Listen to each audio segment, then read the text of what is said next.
The Carpathian mountain range spans 209,000 square kilometres in a great arc across Central and Eastern Europe. Cradled beneath its jagged peaks and hidden among trackless miles of forest is perhaps the world's only surviving medieval landscape. Formed at the same time as the Alps, much of this great range straddles the area of modern-day Romania known as Transylvania. It's a place of myth and legend, a land where the distant howl of the wolf still chills the night air, where bears sharpen their claws on towering pines and lynx prowl ghost-like among the sullen crags. Carpathia is truly vast. Almost the same size as Britain, it constitutes the largest tract of unfragmented forest left in Central Europe, and is home to the world's greatest concentration of brown bears and 45% of Europe's big carnivores. Their presence helps to preserve one of our most abundant ecosystems. I'll be travelling to the very heart of this breathtaking region in an attempt to uncover the history, the culture and the wildlife of what is Europe's last untamed wilderness.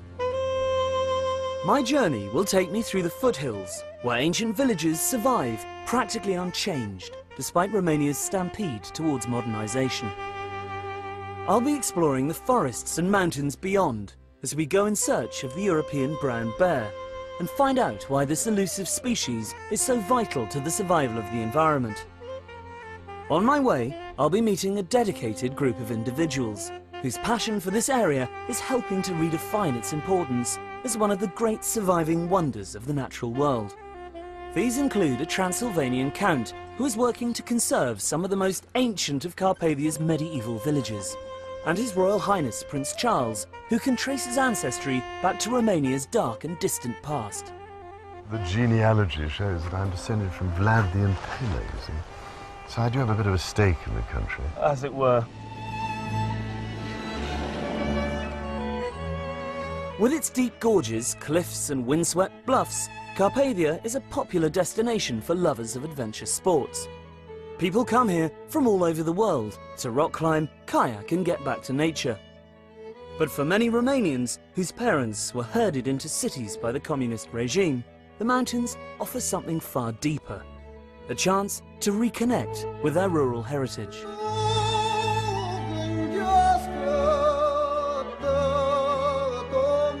To get a feel for the geography of this unique mountain range, I joined Mihai Constantinescu, leader of the local Alpine Association, his wife Mihaela and their friend Nicoleta Carpignanu for a two-day trek through the Apuseni region. Yeah, finally. Thank you. Yeah, these roads are a bit labyrinthine. Must get used with this. Hi. Nicoleta. Hi. So where exactly are we going? They will going to have around 15 kilometers. Yeah. We'll set the tent tonight, and tomorrow we'll do the rest of the trip, and finally we'll reach the daffodil fields. That is very spectacular, and we have to be there because now they are fully bloomed. The very best. Yes. You see, that's the traditional way of harvesting the woods. Yeah. They're using horses for that, to carry the woods. Yeah. And this would be... This is wood for will the be firewood, used, isn't it? yes, For the oven. exactly. Yeah. Will be used for fire. As you head up into the hills, the terrain rapidly grows wilder and the forest closes in around you. This is a world so ancient and unspoilt that our presence feels as ephemeral as the footprints we leave behind us. All my life, I've dreamt about visiting the Transylvanian wilds, but where Bram Stoker describes a sinister and haunted landscape, instead you find yourself in a world more redolent of Tolkien. This is actually the longest cave in Trascou Mountains. It has more than 2 kilometers of caves and galleries. So this great chasm is a system that goes right back through the mountain? Yes, it's going through the mountain. You can actually go and get out on the other side. You can see the place where the water goes in, and it pops up here. This tributary, though, is part of the Ariash river system. Yes, exactly. And the gorge that we're about to walk to is the next door valley, I presume? Yes, it's a parallel valley to this. It's like several hours of walking. Well, lead on. Okay.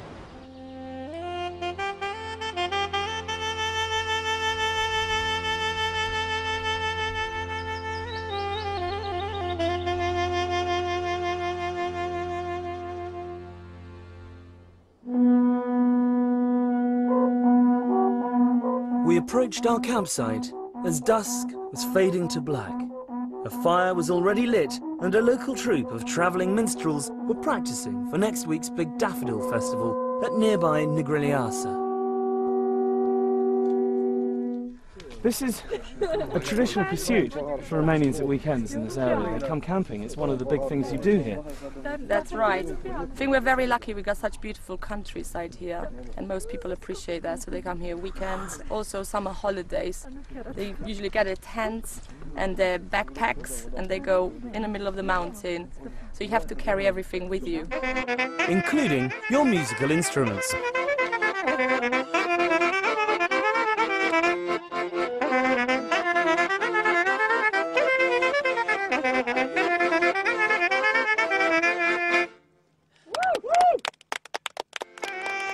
The festivities continued late, a single small island of light and warmth in a vast ocean of night, the only other illumination being a pale, vociferous moon.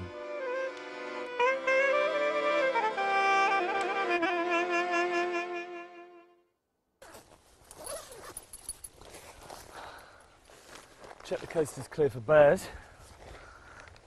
Oh. Morning in the mountains. I haven't seen it yet. This is my first view of it properly because we arrived in the middle of the night. It's paradise. These high alpine meadows, the smell of the juniper bushes, the light. Just can't beat it.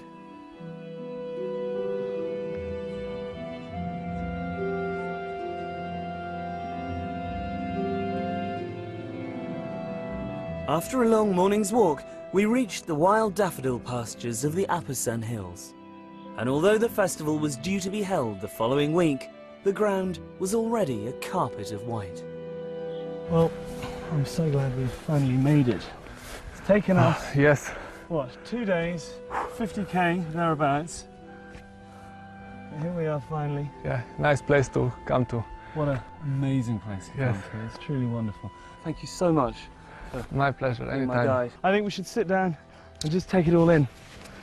Enjoy the view.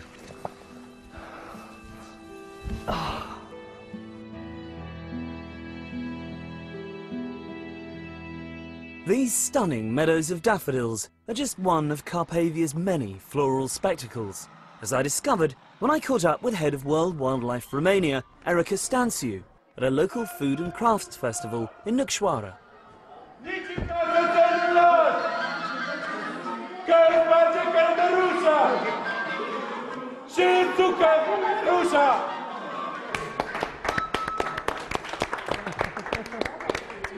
Erica, hi. Hi, thank you. Nice to see you. What a wonderful spectacle.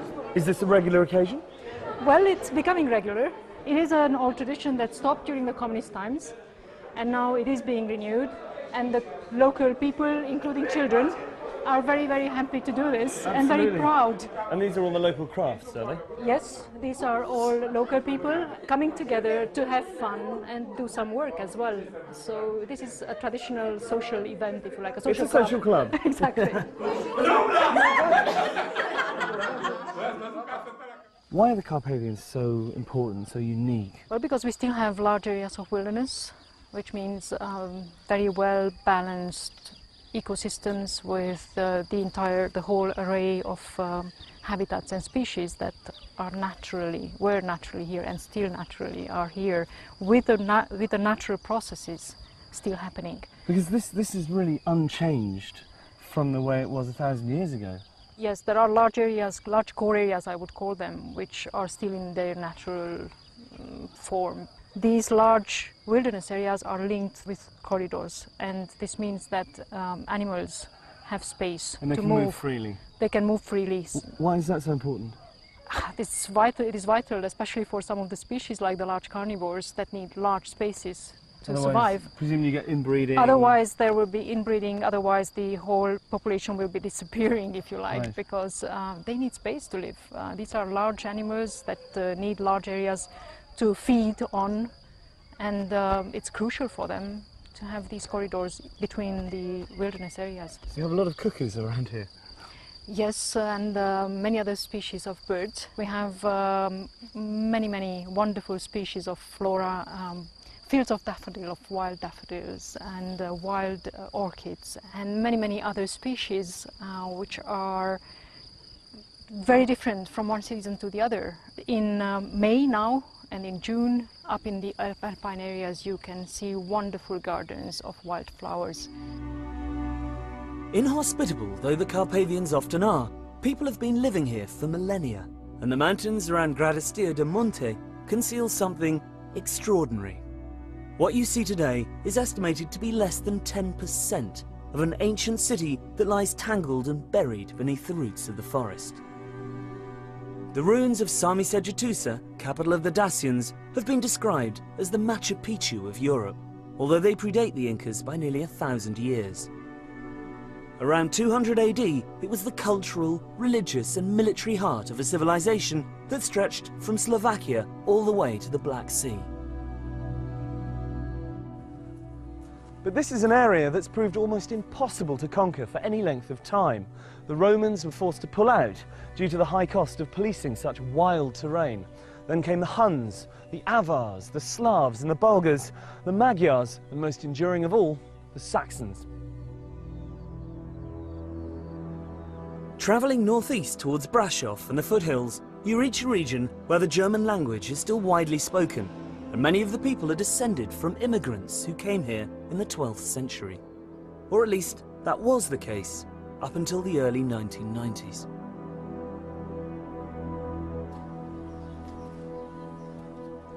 This is an all too common sight these days. Empty houses, derelict village halls, crumbling churches. And while the younger generations spurn the peasant lifestyle for the draw of the big city, a far larger problem faces areas like this one.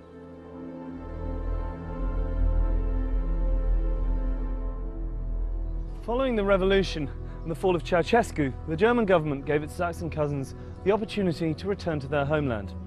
Faced with the choice between continued hardship, poverty and political instability, or the chance of a new life in the West, many families literally upped sticks, leaving everything behind them. Fortunately, not all of these depleted settlements have been abandoned. Aside from a growing Romani population who have moved in to take advantage of the free housing, there is still a stalwart Saxon contingent who have stayed on and are attempting to inject new life into what is a vital part of Romania's cultural identity. The village of Viscri is one of the lucky ones, where members of the community have banded together to preserve their architecture and traditions. Many of these houses date to the time of the first settlers, direct forebears of today's inhabitants, like local resident Caroline Fernelend. My ancestors came 1142, invited by King Geza II of Hungary to defend this area against the invasions. So they came with a golden letter, we call it. And this is why they built 240 villages in Transylvania, and every village has a fortified church. All the time somebody was watching from the tower to see if it is dangerous, and then they would ring immediately the bells, and everybody Piles into the church. very quick. And locks Very the door quick. behind them, yeah. Of course. This is Alba Iglesia. In 1400 it was first mentioned, and from this is coming the name of the village. Deutsch-Weißkirch, Saas-Ferechhazo, and Viscri in Romanian. Nice. White church in German. White church in German. Marvellous door.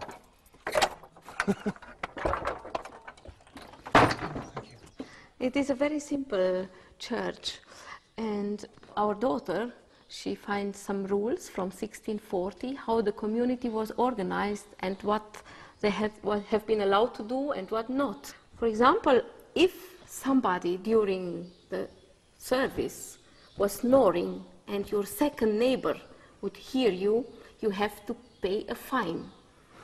So it's okay if you fall asleep, but you must do so very quietly. Very quietly, yes. And presumably there was a pecking order in terms of where people sat in the church. Yes, this we are respecting also today, even if we are 8, 9 people. For example, the young ladies, they sit in the back, and when you get older, you move more in the front. After 80-year-old, you have to sit here close to the angel of death. This is the last station alive. It is preparing you For the afterlife. for the afterlife. How extraordinary. That shows a very healthy business-like attitude to mortality, really. Look at this. It is unbelievable. It's just so big, you can see, I mean, all the tiles on the beams, all the way up the structure inside the tower. I mean, I felt like I was gazing down Noah's Ark. You know, as you saw the roof of the church. The amount of work that must be required to maintain a building like this. Community has done this when it was needed. This is why they have not built something new here. They only maintained the church and the towers how they have been always. Ceausescu, in '88, he proposed that 8,000 villages like this to be destroyed in Romania, to destroy our identity. This was his goal. And now Viscri and other villages are listed, recognized by World Heritage, UNESCO. It's so lucky he was deposed in the nick of time, I think. When I'm here, I feel that I'm the richest person from this world.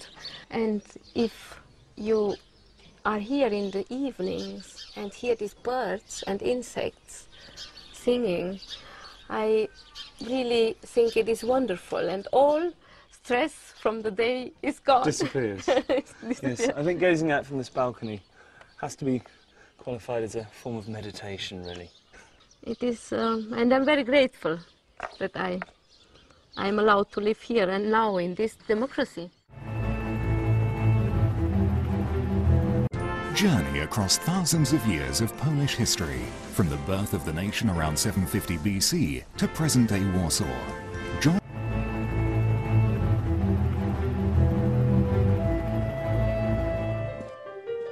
While the 21st century is starting to make its presence felt here, for the Saxon contingent, daily life is still remarkably unchanged. With the influx of tourism and the opening of several guest houses embracing both the traditional and the more modern, greater effort is being made to preserve the old ways. Everyone in the community has their role, whether it's the daily grind of making flour and baking bread for the village in stone ovens, or looking after the livestock. When you live this close to the Carpathians, one of the more full-time jobs is tending the sheep. Accompanied by their packs of ferocious Heinz 57 guard dogs, these shepherds have to spend nights sleeping out on the hills to protect their flocks from the constant threat of large carnivores.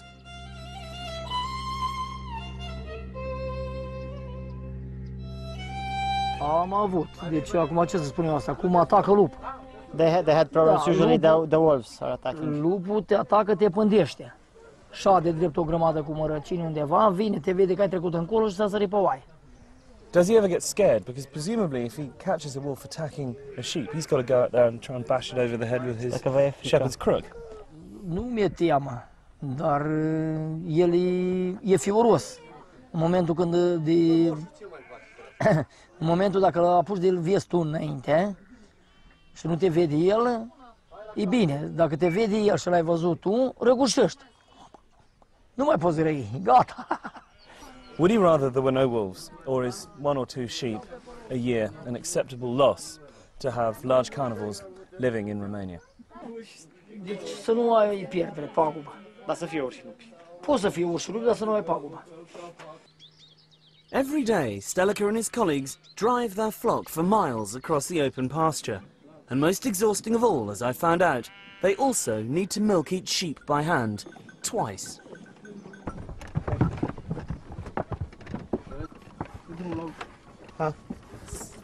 Hello? Yeah? It's official, I'm milking sheep. It's not as easy as it looks. That one's empty, Joe. We're done. Let's try this. Very nice, sweet. Alas, this way of doing things could soon be outlawed, as dairies and local cheesemakers are shut down because they can't afford to comply with the bewildering battalion of EU health regulations.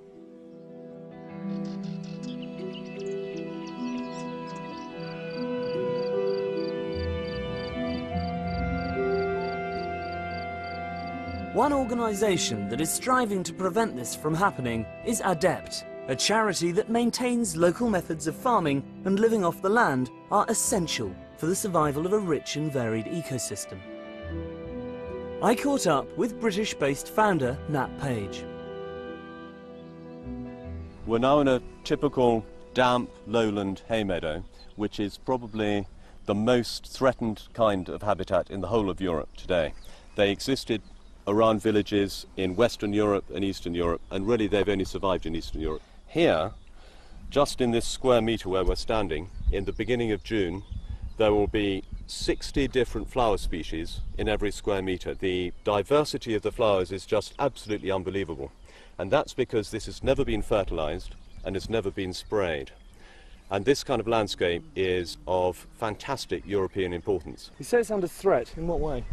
There are two reasons. One is the need for farmers to make money. So unless they can get value for the goods they produce under these conditions, they'll be forced to intensify. And the other is abandonment, that if this land is left uncultivated, it will degenerate into a low-value scrub, which doesn't have nearly the diversity. And we're not talking just about flowers here. There are between 100 and 200 species of butterfly that have survived because of the lack of spray. And so we're trying to protect the biodiversity. The biodiversity depends on the people and the management by the people, so we're also trying to protect these small-scale farming communities. But the other most important long-term way of promoting survival is helping them get a proper price for the goods they produce, bringing innovative marketing means to support traditional production methods. In many ways it seems that these smallhold farmers are custodians of the landscape because their continued survival ensures the survival of this ecosystem. Yes, let's hope we can keep as much of it as we can. Who knows, in 10 years' time, this will not be the same. Well, it will be here in 10 years' time if everyone comes to look at it and experience it and enjoy it. Yes, look at it, enjoy it, and support the local economic system. And the system will continue. Perhaps the best way to explore these gently undulating fringes of Carpathia is by mountain bike. A set of trails has been built through the surrounding woods and hills, linking Viskri to its neighbouring villages. And whilst there's nothing too challenging, it's a great way to see the countryside.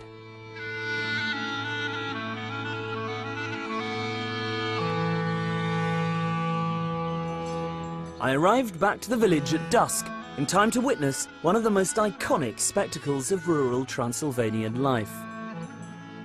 Early each morning, the cattle, individually owned by members of the village, take themselves out to pasture. In the evening, they unerringly manage to find their way back again. For anybody who thinks cows aren't intelligent, have a look at this. They know exactly where they're going, they don't need to be told, they just peel off into their respective homes.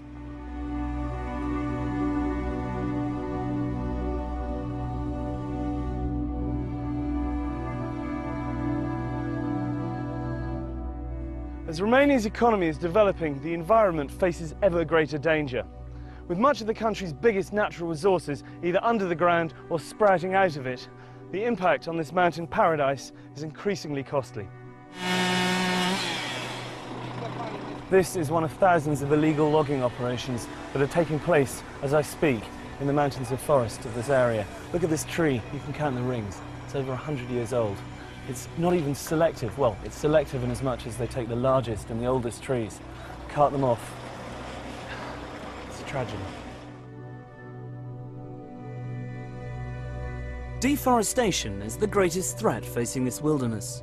As far as the government is concerned and the people who have been restituted land here, Carpathia's main value lies in its prime timber and mineral deposits. For a country struggling to catch up with the rest of Europe, this region is, literally in some cases, a gold mine. Insufficient resources to police such a huge area and a reluctance to do so makes it almost impossible to prevent such wide-scale clear felling. On top of this, the absence of planning laws is giving rise to a spate of new and often ill-conceived developments, like environmentally damaging ski resorts, hastily built to take advantage of the influx of foreign tourists. If operations like this one are allowed to continue due to greed and corruption and the demands of the Western world, then the forests of Carpathia will probably disappear within the next 10 years. But with Romania still such a poor country, it's hard to argue that they shouldn't be allowed to exploit their natural resources to improve quality of life. I've come to the frontier of the forest near Zarand with friend and environmental activist Radu Mott to visit one of the last people whose existence remains untouched by the wheels of progress. What a glorious place to live, but how isolated. We're here to meet a woman called Varvara, who's been living on top of this mountain all her life. Her husband died 24 years ago. She's got no running water, she's got no electricity, and no one around her for miles. It's a tough life. It's a tough life indeed. Bună ziua! Bună ziua! Ce mai faceți? Bună ziua! Și cu greu. La mulți ani, la mulți ani. How does she survive up here? She has some cows, but nobody will buy the milk anymore. So she gets no income, no income whatsoever. You have problems with wolves here as well, obviously. Da, frică, nu. The wolves killed a dog last autumn. The wild boars is destroying the crops. And she's got no one else to protect her if they come, you know. Just the dogs. They don't look very fierce, I have to be honest. So she purely subsists off the vegetables she grows and from the milk and the livestock. Exactly. And water, what does she do for water? I can't see any springs around here. De unde vă aduceți apa? De acolo din pădure de jos. There's a spring down in the forest. How does she get it up here? Am mai dus cu vatra, dar nu mai pot, numai cu sticlele duc. She's carrying plastic bottles full of water because she cannot carry the buckets anymore. Well, there are 2 buckets there. Why don't we go and fill them up for her? Cu astea cărați apa? Da. Vă ajutăm noi să le... Okay, let's do it. Okay, back in a minute. I'm not surprised she's scared of coming down to get water in the woods when she's heard a dog being killed outside her very door, you know. The wolves attacking one of her dogs while she was probably in the house. I'm sure she's afraid, but Romania, it's known for this tradition of coexistence between people and large carnivores. And this is a particularly important section of the Carpathians. This corridor connects a separate population of brown bears in Apuseni Mountains in Central Carpathian with the main population from Southern Carpathians. Large carnivores can exist in Europe without acceptance of local people. There is motorway planning to be built further south that will completely block. Well, they're not going to be able to get across, so... Exactly, without effective mitigation solution. It cuts that migratory route straight in half. Exactly, it will be a total barrier for wildlife. Well, here's the spring. I see what she means. It's a long way to come, isn't it? Yes, it is. Especially if you need a glass of water in the middle of the night and you hear the howling of the wolves outside. I presume that this is scooping out the water. Yeah. Right.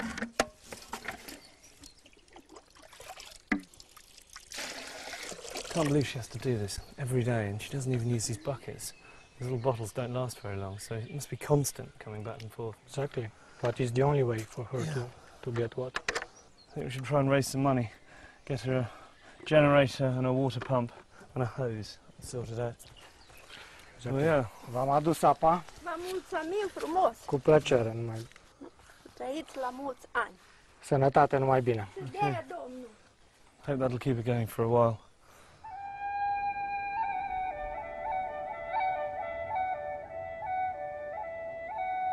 It is remarkable that so much of Romania's natural forests survived communism, a fact that can be partly ascribed to what has ironically become a right-wing pursuit: hunting. One reason the Carpathians are still home to big predators is because Ceausescu forbade hunting by ordinary citizens, according the European brown bear total protection in order to have exclusive access to trophies in the late 1970s.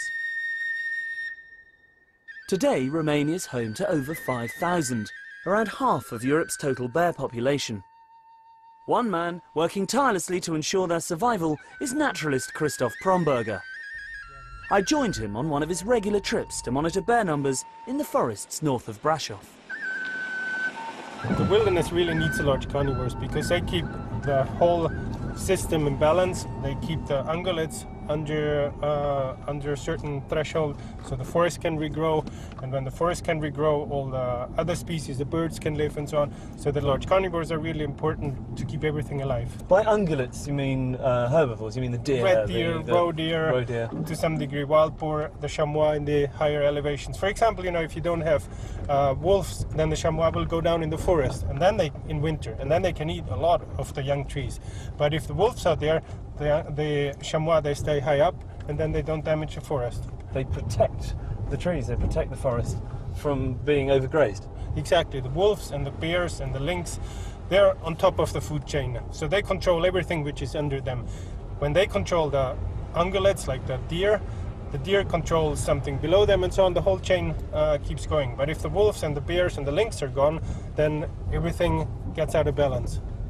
I can't believe how many lorries there are. This is such a common sight on these sort of roads. You just see one every 2 or 3 minutes, it seems to me.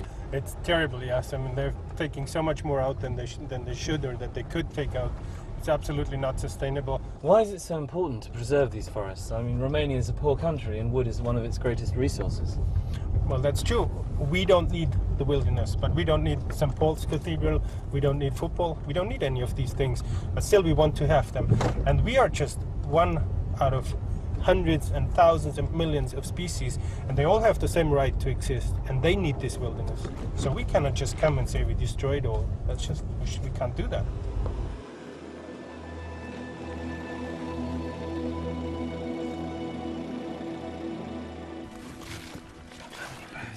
In this area, there's about 25 bears that are coming more or less regularly to the side. The height is just around there, about 150 meters. We gotta be very quiet now.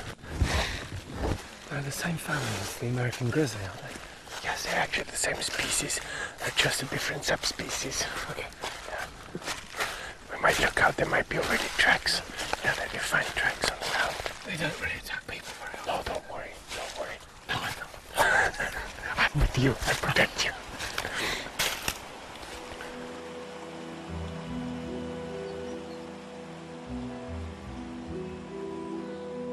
This hide was used by trophy hunters who would lay down food and sit in comfort, waiting for bears to wander into their sights. An iron frame was employed to measure the size of prospective targets. Haunches of meat were hoisted, and bears tall enough to reach them were deemed fair game. Today bears are still fed and monitored, but to propagate their numbers rather than furnish the homes of the party faithful. Oh yeah, this black one, that's a 5-year-old female. She's not coming very often, but I've seen her here before. It's amazing just to see bears so close. It's absolutely amazing. Yeah. What is it? It's not even 30 meters, isn't it? I know. They probably smell us, so they know that there's somebody here. But if we're quiet and if we don't do any fast movements, they will tolerate us here. Okay. Is that meat down the far end there? Because it looks like she's sniffing around there.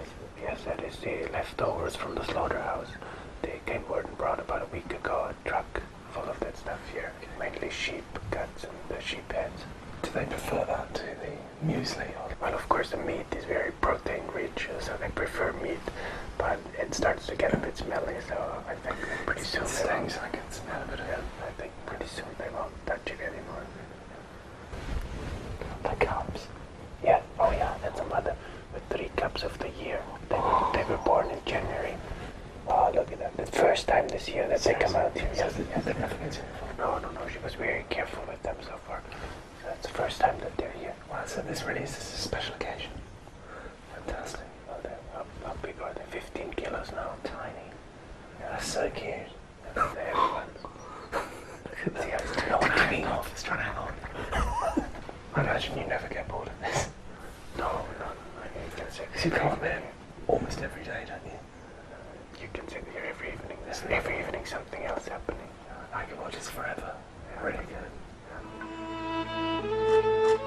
As well as his environmental work, Christoph and his wife Barbara run an eco-lodge, which offers guided excursions to the bear hide, as well as kayaking trips.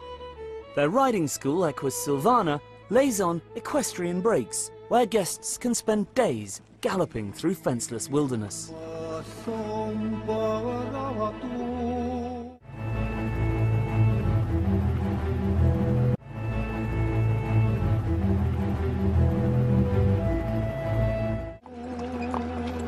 Miklișoara, in the Hungarian-speaking area of Carpathia, is a small village near Barault. I've come here to meet Transylvanian Count Tibor Kalnoki, who is transforming the local community by converting disused homes into traditional guest houses and offering visitors the chance to step back in time. Tibor, hi. Welcome, Charlie. Good to see you. How are you? This is the most impressive hunting lodge. Yes, it's 500 years old and it's been abandoned for the last 50 or 60 years. And we're now starting slowly, one step after the other, to restore it. There must be a huge amount involved in restoring a place of this size. Yes, first a lot of research to see how it has been before, and then the techniques, the old techniques, have to be used. So it's quite a big job. So you're doing everything in the traditional way? By hand. By hand. How many buildings have you got in the village? In this village there are 6 houses with barns and all the other buildings around it, and then the manor with its domain. So it's if we take the buildings themselves, it's something like a dozen of So you're buildings. creating quite a space for people to come and stay and experience the village life here. I know this is just open pasture, but it does feel like we're in some great park. Yes, these wonderful trees, which are hundreds of years old, have been giving shade to the cattle, and that's why they're here. They're here, and they're mostly oak, it seems to me. Mostly oak, and some of them are over 500 years old. Tell me the history of your village. I mean, your family have been associated with this area for nearly 1,000 years, haven't they? Well, the village itself is the oldest of the whole region, of the Sekla land, as we call our region, which is populated by the Seklas.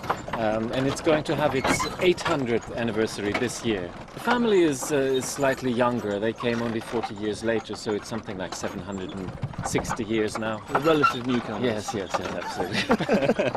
And you were living in exile for quite some time during Ceausescu's reign. Yes. You then got the go-ahead to come back. Exactly. How was So that? I was raised mainly in France because my grandfather had already to leave just before the Second World War, actually, as an anti-fascist.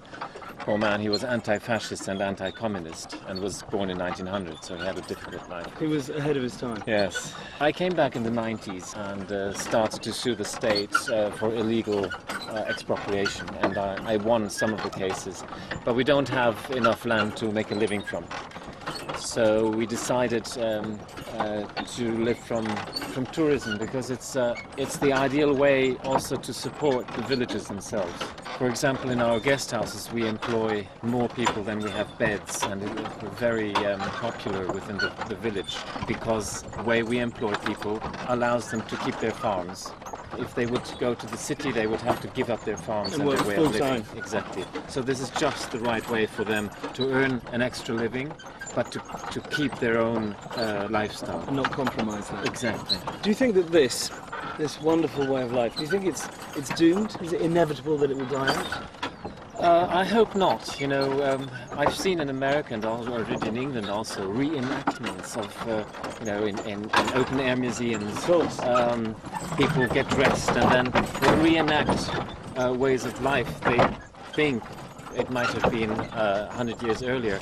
Well, here this is not necessary yet, because it's still happening. But it is so important to keep it going, because once we lose it, it'll be lost. Gone forever. Gone forever. The next morning, Tibor and I took a trip to the even more remote village of Zalampatak, where he's been working closely with His Royal Highness the Prince of Wales to restore several properties as examples of how rural tourism can benefit local communities without impacting on the environment. One thing about Romania that I always find surprising is you drive down these roads in the middle of nowhere and you come to these little pockets of civilization. And then here you have are. something like this. And you have yes, something like this yes. at the end of it. Have a look at the main house. We have 3 rooms here. It's been quite some painstaking work restoring all this furniture. And your carpenters did the veneers and did all of this? Yes, yes, and the polishing and the upholstery and everything. And even these electrical fittings had to be restored. And the paintings? Paintings, most of the paintings have been hand-picked by HRH. I love this. This is the carpet, presumably. Yes, originally. these are Turkish and Caucasian antique carpets. Once they are too old to be kept on the floor, we put them on the walls. Well, it lends a warmth to the room, Absolutely. which I imagine you need in the middle of winter, because it gets quite cold here, doesn't it? Exactly, you got it right, yes. I've seen this colour on certain buildings in parts of Spain. Is this a traditional lime wash here?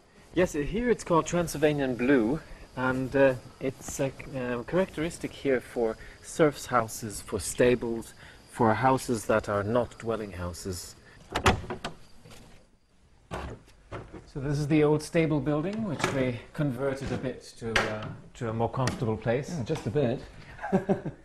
Well, it's a fabulous place to come and hide away.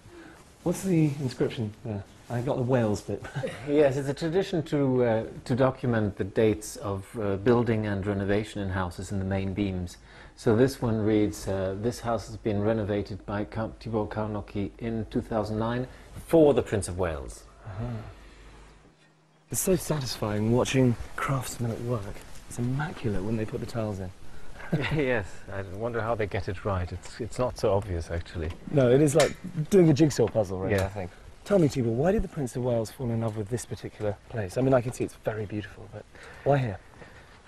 I suppose it is because it's a place where the local population still lives in total harmony with the environment, with nature. And it is not complete and total wilderness like up in the mountains. It is actually handmade, but it is the perfect cohabitation of man with nature.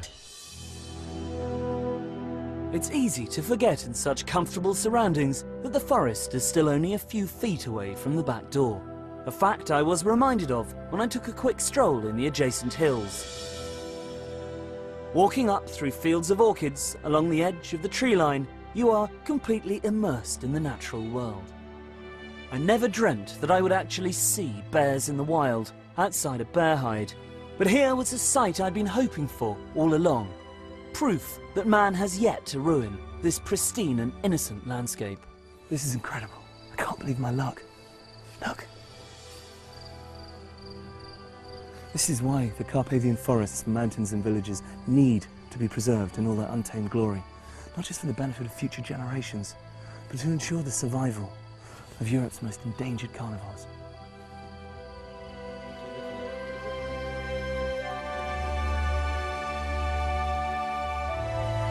If something isn't done, then this verdant paradise will become as ecologically barren as the Highlands of Scotland.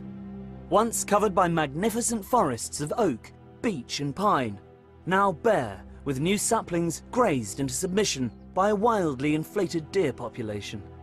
But it's here I've come, on the last leg of my journey, to meet one of Carpathia's greatest crusaders, His Royal Highness, the Prince of Wales.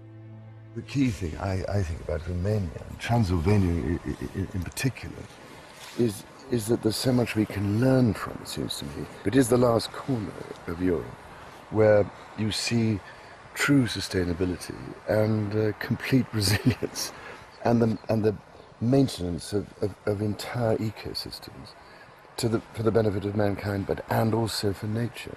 And there's so much we must learn from that before it's too late, I think. So presumably this is why it's so important to preserve it for the future. Well, I think so, but you know, people will say, oh, well, you know, she's just trying to preserve things in aspic, or you're trying to prevent progress and so on. But you'd think by now we might have learned a few lessons from the things that have gone wrong with an agri-industrial approach to everything. Because the great thing, it seems to me, about Transylvania is the combination of natural ecosystems, the forests and the agricultural areas, together with the human cultural systems. And it's this extraordinarily unique, integrated relationship which is of such huge importance. Once you pull it all apart, you're left with something which can just be exploited without being treated in a sustainable way, if you see what I mean. Because if you cut down great swathes of the Carpathian natural forest, you're actually destroying one of nature's great services to the rest of mankind in terms of carbon sequestration. Given the fact that the rise of industry and agriculture has led to the almost total destruction of the Great Forest of Caledon here in Scotland, do you think that there's a way of stopping the same thing from happening in Romania? Well, we should be clever enough, wouldn't you think, by now, and wise enough to We'd hope. Some possible lessons to be learned in avoiding that from happening. But otherwise, if we just go on the same way, you end up with destruction occurring, and then people later on saying, hang on a minute, you've got to try and put this back. What is the point of running into the proverbial brick wall, this time of such a painful sort, that by the time we realize that we have to redesign our food systems and put nature back at the heart of the whole process in order to provide us with what we take for granted, how are we going to be able to put it back? Yeah. So I think Transylvania is an absolutely key issue that has to be addressed.